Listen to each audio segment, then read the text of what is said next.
السلام عليكم دمان walaalaha iyo saaxiibada wanaaga jecel ee ku xiran kanaalkeena YouTube-ka aan ku leenahay Nabad TV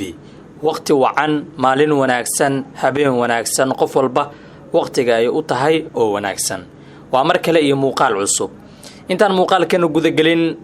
walaal saaxiib waxaan ka codsanayaa inaad subscribe-ka nagu caawiso oo aad gambaleelka furato si muuqaal kasta oo aan halkan soo dhigno uusan ku dhaafin aadna u noqoto qofka ugu horeeya ee daawada sidoo kale like sar muuqaalka dhiirigelin ay inoo noqonaysaa isla markaana saaxiibo badan ayuu gaarayaa waan ogahay in asxaab badan oo halkan ku xiran ay naga xanaaqsan yihiin oo aan waxba u soo galin jirin ama aan ka mashquulnay muddo badan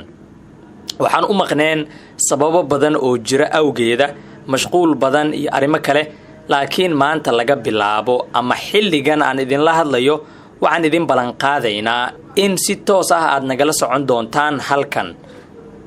waxaan idin soo gudbin doonaa waxyaabihii aad horey nooga barateen oo ah musalsalo taxana ah oo xiiso badan oo dadku jecel yihiin dhowr musalsalo ayaan idin haynaa laakiin waxa jira dad badan oo soo codsaday musalsalka xiisaha leh ee qalbiyadii midoobay dadka ugu badan ee nala soo hadlay waxay u badnaayeen kuwa raadinayay musalsalka teeni ama qalbiyadii midoobay oo xiiso gooni ah leh aktarka filimkaasi wada ama ku jira Siddharth Shukla waa uu geeriyooday Soomaalidu waxay u yaqaanaan Bharat xanuun ku soo booday ayuu dhowr bil ka hor u geeriyooday aktarkaasi musalsalka qalbiyadii midoobay waday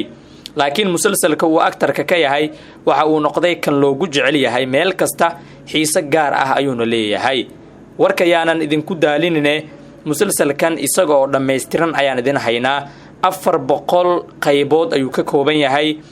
qaybta aad soo dalbataan ayaan idinkaga bilaabaynaa maalin walba 5 qayb ama wax ka badan ayaan idin soo dhigaynaa si aad u daawataan idinku aragtidiina halkan noogu reeba sidoo kale wixii tala ah noo dhaafa si xushmad leh oo aanan aflagaado ku jirin halkan waxa ku kulma asxaab badan oo rag iyo dumar isugu jira marka si aan aragti iyo wax isku dhaafsano aan si akhlaaq leh wax isugu sheegno fikirkaaga xor ayaad u tahay noo reeb wixii maskaxdaada ku jira ama WhatsApp nagala soo xiriir mahadsanidin xilliga aad soo dalbataan ayaan musalsalka idin bilaabaynaa insha Allah sidoo kale wixii musalsal